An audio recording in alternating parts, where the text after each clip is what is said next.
Medyo nakakahiya pero oo, inaamin ko gusto kita. Dahil tibok sa puso ko'y hindi na nawala.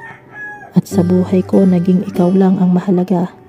Lahat yan nangyari nung una pa lang kitang nakita. Sa puntong kahit pilitin mang limutin ka, ay hindi ko kaya at hindi ko magawa. Pagkat ang hirap na hindi kita maalala. Sa mga panahong ako'y biglang natutulala. Hindi ko alam pero parang alipin mo na ako. Dahil ang isip at damdamin ko na ito ay nakatanikala na para lamang sa iyo. Handa nang ibigay ang buhay ng buong buo. Madami akong mga rason kung bakit gusto kita. Ilan dito ay pagkat ang kilos mo'y mahiwaga. Natatangi at sadyang ibang-iba ang iyong ganda.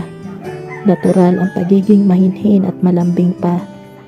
Itong mga katangiang di mo sadya ang naging dahilan kung bakit minahal kita. Kaya ang pag-ibig kong ito'y para lang sa'yo, Sinta. Dahil ramdam kong hindi na ito magbabago pa. Kahit sabihin pa ng ibang tao na mali ako na mahalin ang tulad mo. Kung alipin mo na ako o bihag mo na ako, walang bawal-bawal dahil ako'y iyong iyo. Dahil kung pag-ibig na ang ating pag-uusapan, di ko na ililihim at pipigilan pa ang katotohanan. Ang damdamin ko sa iyo ay aking ipagsisigawan. Dahil sa akin ay gusto kita kaya ika'y ipaglalaban.